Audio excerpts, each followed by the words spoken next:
Salut les développeurs et les amoureux des codes et bienvenue dans notre chaîne. Sur cette nouvelle vidéo, nous allons essayer un tout petit peu nous écarter de la programmation classique utilisant le langage de programmation ordinaire comme ce que nous avons l'habitude ou nous allons avoir l'habitude de pouvoir exploiter. Mais je vais plus partager avec vous en vous montrant cette astuce, comment monter un système d'exploitation dans une clé ISP. Donc, ça veut dire, en d'autres termes, booter une clé USB afin de permettre à la clé USB de pouvoir recevoir un système d'exploitation qui peut être prêt à être installé dans un ordinateur. Voilà. Donc, beaucoup de gens vont avoir besoin de pouvoir installer leurs ordinateurs en utilisant bien sûr la clé USB à l'instar ou à la place plutôt des CD que nous avons peut-être vu dans les temps passés. C'est qu'aujourd'hui, beaucoup de gens, quand ils installent leur système d'exploitation, c'est plutôt, ils utilisent des clés USB à la place de pouvoir s'en servir d'autres méthodes comme des disques et consorts. Voilà. Donc, il existe alors plusieurs manières ou plusieurs méthodes de pouvoir monter un système dans un flash ou dans une clé plutôt ISB. Donc, voilà. Alors, la manière que nous allons exploiter à travers cette vidéo, c'est celle qui utilise entièrement les invites des commandes Windows.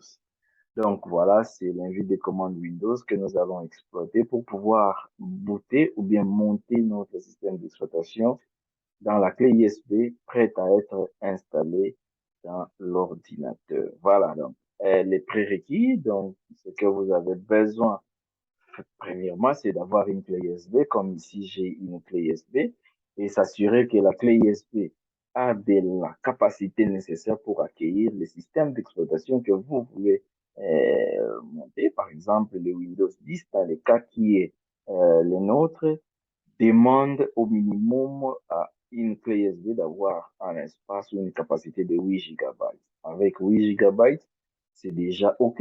Alors, faire en sorte que laquelle que vous utilisez ne soit pas trop, n'ait pas une trop grande capacité, pas une capacité insuffisante aussi, mais que ça ait une capacité adaptable. Donc, vu que jusqu'aujourd'hui, nous avons Windows 10 et que Windows 10P fonctionnait avec une clé USB à 8 Go, donc quand vous avez 8 GB de clé USB, des capacités, et puis au 16 ou bien 32, ça marche tel que ici présentement, on a 32, donc voilà, j'ai ça. Et la clé, comme nous pouvons voir, c'est vide, il n'y a rien, donc ça peut avoir des documents à l'intérieur du contenu, mais vous devez vous assurer que si votre contenu est aussi important, de les déplacer, de les mettre à côté parce que la clé va devoir être formatée, donc vider de tout son contenu pour permettre à accueillir les systèmes d'exploitation. Parce qu'il est différent de prendre un système d'exploitation, par exemple, bon voilà, par exemple, nous allons chercher notre système, le système d'exploitation que nous allons devoir utiliser. Donc voilà, et puis système Windows. Voilà, j'ai un Windows 10 ici. Donc, il est différent si je prenais ce Windows 10 et je l'ai copié dans la clé USB, ce serait considéré comme un fichier. Mais ce que nous voulons, ce n'est pas exactement ça. Nous voulons à ce que notre clé USB soit comme une source qui permettrait à l'ordinateur, à travers son BIOS, dès que vous lancez l'ordinateur, parce que lorsque nous démarrons notre ordinateur, la première des choses, c'est que les BIOS, il cherche où se cache les systèmes d'exploitation pour les lancer. C'est un programme de base. Donc, sans les systèmes d'exploitation, l'ordinateur ne va pas fonctionner. Alors, les BIOS cherchent, ça peut chercher les systèmes d'exploitation dans les disques durs externes comme internes à travers les réseaux ou dans une clé USB. Voilà, donc c'est un peu ça. Mais si j'ai prenais par exemple ces systèmes ici et que je les copié dans mon flash, je l'ai envoyé dans la clé USB, ce serait considéré comme un fichier. Donc, ça ne va pas se considérer comme un système. Ce que nous avons besoin, c'est les faire booter, donc monter ces systèmes ici dans la clé USB. Donc, booter cela dans la clé USB de telle sorte qu'à ce que quand on lance l'ordinateur, que l'ordinateur puisse chercher les systèmes dans la clé. Voilà, donc vous devez avoir une deuxième chose ou exigence ou prérequis que vous avez besoin, c'est d'avoir un système d'exploitation comme moi, j'ai Windows 10. Donc nous avons la clé USB et nous avons notre Windows 10. En tout cas, nous avons un système qui marche, qui fonctionne.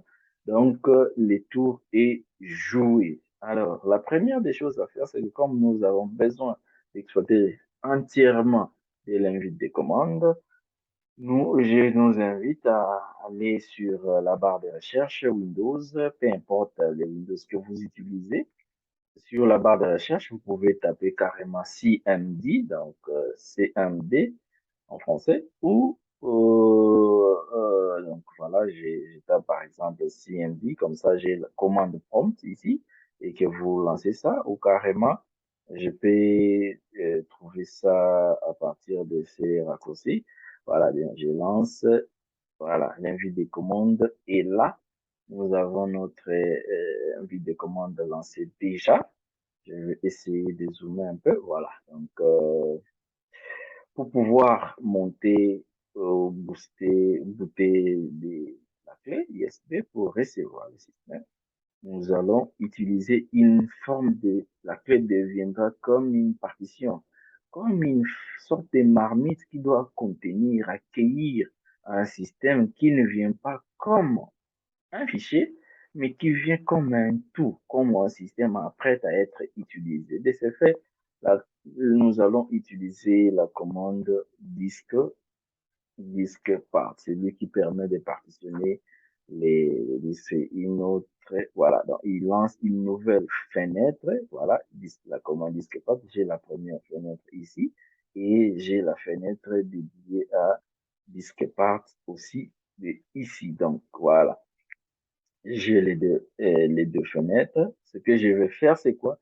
C'est lister tous les disques que j'ai dans mon ordinateur pour savoir, parce que si je connais que mon disque se trouve à la troisième, deuxième, quatrième position, tel que c'est branché, je peux l'utiliser. Mais si je ne connais pas, il est toujours prudent de pouvoir euh, lister. Et puis là où on est sûr que les disques que je sélectionne, c'est bel et bien les disques que j'ai besoin d'utiliser. Imaginez par exemple ici, dans dans ces cas, dans ces cas échéants, j'ai pratiquement, il y a un disque ici, il y a un autre ici, il y a un autre ici, il y a un autre ici.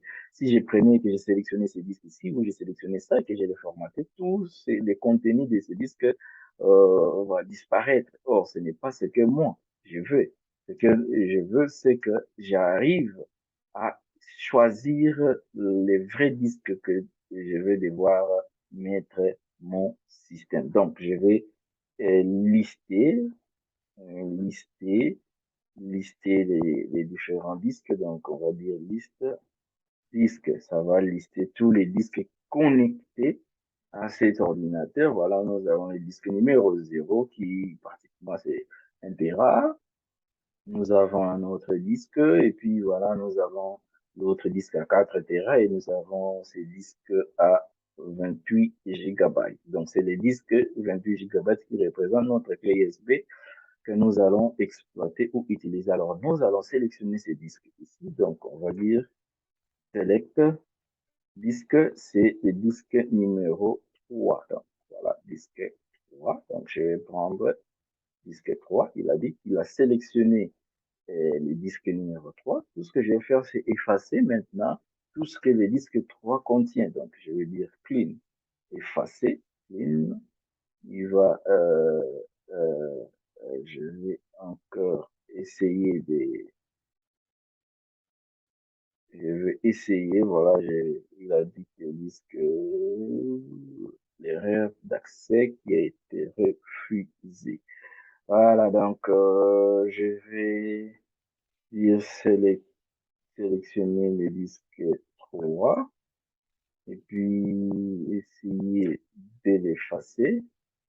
d'effacer son contenu. Voilà, il a maintenant réussi à effacer les disques. Donc, quand on efface le disque, nous allons procéder à des opérations. Première opération, c'est l'opération de création d'une partition dans notre clé USB. On crée une partition qui accueille les contenus de notre système. Et deuxième opération, c'est de formater en définissant un type de fichier que le système utilise. Voilà. Donc, nous allons dire create partitions, partition primary.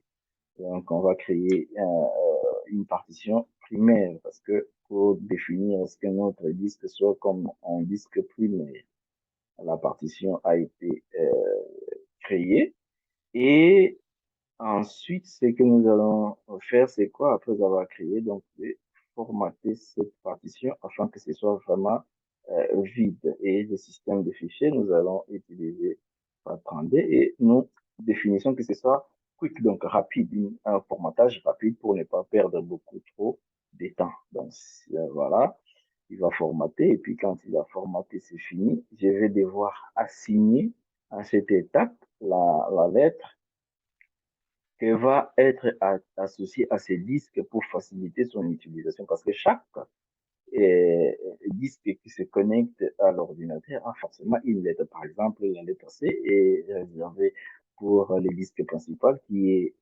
déjà connecté à l'ordinateur. Alors, à chaque fois que vous allez ajouter des disques connectés, ça va définir une lettre particulièrement et puis associée à ça. Alors, je vais définir une lettre qui n'existe déjà pas. Donc, je vais, ou qui existe, mais qui ne soit pas C, par exemple, parce que c'est déjà défini, ou qui ne soit pas en conflit avec d'autres lettres. Je préfère prendre une lettre qui, voilà, par exemple, R. Donc, je vais dire R, et j'ai assigné la lettre R dans mon disque. Donc, alors, maintenant, mon disque est attaché à la lettre R. Et puis, ensuite, je vais devoir activer les, ce disque. Et après avoir activé, je vais quitter les disques, disques part. Donc voilà, j'ai essayé de finir à rendre cette clé prête à recevoir tout un système d'exploitation qui peut être utilisé. Donc c'est tel que ici, avec cette clé USB, tel que ça est là, dès que vous mettez un système d'exploitation ou pas, vous pouvez redémarrer votre ordinateur, même si c'est vide ainsi, et que vous lancez l'ordinateur, vous demandez parce que l'ordinateur cherche le système ou le BIOS cherche le système dans la clé, le BIOS va chercher le système dans la clé et il va pas trouver parce que il y a vide, il y a rien. Mais quand c'était avant, c'était juste une clé USB ordinaire. Maintenant, ce n'est plus une clé USB ordinaire. C'est maintenant une nouvelle clé prête à recevoir un système d'exploitation. C'est un peu comme voilà, cette fameuse histoire ou l'histoire de Marie, Mère de Dieu. Donc, Marie, Mère de Dieu, c'était une jeune fille, une jeune dame qui s'apprêtait à épouser Joseph, son mari. Mais, mais voilà, donc quand elle a reçu l'appel de l'ange, voilà, c'est juste pour donner un peu beaucoup plus d'explications. Quand l'ange est venu et que l'ange lui a annoncé qu'elle devait concevoir, elle devait porter Dieu en elle, on lui a préparé pour recevoir Dieu. Donc, c'est un peu ça. Alors, donc, voilà, comme notre disque est déjà prêt, donc tout ce que nous allons faire maintenant, c'est s'assurer que notre système d'exploitation puisse bel et bien être transféré dans la clé ISP. Donc, nous avions trouvé notre système d'exploitation quelque part. Voilà, j'ai un Windows 10 ici. Voilà, tout ce que je vais faire, c'est que si il y a plusieurs façons de monter les systèmes en utilisant bien sûr un lecteur virtuel, parce que ici, je n'ai pas de lecteur virtuel, je n'ai pas Power Réseau installé. Donc, si vous avez Power Réseau, vous devez vous assurer que votre Power Réseau accepte crée des lecteurs virtuels à l'installation, que vous pouvez définir les nombres de lecteurs virtuels que vous aurez besoin, 2, 3, 5, 6, 8, dépendamment de ce que PowerResort va disponibiliser. Mais comme moi, je n'ai pas PowerResort, j'ai Windows 10, donc je n'en fais pas parce que Windows 10 peut aussi monter ou créer des lecteurs virtuels. Voilà. Pourquoi lecteur virtuel? Parce que c'est en ISO, les fichiers là. Alors, à l'intérieur, il y a un ensemble de fichiers. C'est cet ensemble de fichiers que je vais devoir prendre pour pouvoir amener au niveau de la clé USB. Donc, voilà. Ici, il suffit de double-cliquer. Je double-clique et puis il va monter. Il va créer un lecteur virtuel ou carrément faire un clic droit et puis monter. Voilà, il va monter et puis voilà, il va créer, générer un lecteur virtuel G qui n'existait pas. Donc, ce que j'ai besoin, c'est cet ensemble de fichiers ici qui doit être copié pour être amené dans notre clé USB prête à recevoir le fichier d'installation ou le système d'exploitation. Alors, je ne vais pas copier et coller au risque de manquer certains autres fichiers. Ce que nous allons faire, c'est utiliser carrément aussi l'invite des commandes pour s'assurer qu'il copie tous les fichiers dans les répertoires. Et sous répertoire, pour ne rien rater du tout. Donc, la commande, c'est mettre ça. Donc, voilà. Je vais dire la source, c'est G. Donc, ma source, c'est G, des points. Et puis, je vais lui demander de copier tout ce qu'il trouve. Et voilà, dans les répertoires ainsi que les sous-répertoires. Copier ça où?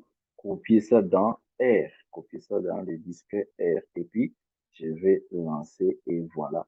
Ici, c'est pratiquement vide. Alors, il prend des G, il amène dans R. Donc, voilà. Et puis, vous allez attendre jusqu'à ce que il va finir par tout copier, il vous dira le nombre de fichiers qui a été copié, tout a été copié s'il n'y avait pas de problème. Et voilà, votre clé ISP est prête à être installée, utilisée plutôt comme euh, une voie par laquelle vous allez installer votre système dans votre ordinateur. Donc, si j'ai besoin de voir, par exemple, ici, les fichiers qui sont en train de venir, à travers cette clé USB. Dès que c'est fini, vous allez constater par vous-même qu'il va vous mettre ici, c'est fini, et puis il va présenter le nombre de fichiers qu'il a eu à copier. Et dès que c'est OK, vous fermez cette fenêtre et retirez la clé USB, et puis mettez ça et installez votre ordinateur. Merci beaucoup. Si cette vidéo vous a plu, n'hésitez pas à commenter ou de liker, c'est votre commentaire. Et puis surtout, si vous n'êtes pas abonné à la chaîne, je vous recommande de vous abonner pour ne pratiquement rien rater et activer la cloche de notification. Voilà, merci beaucoup.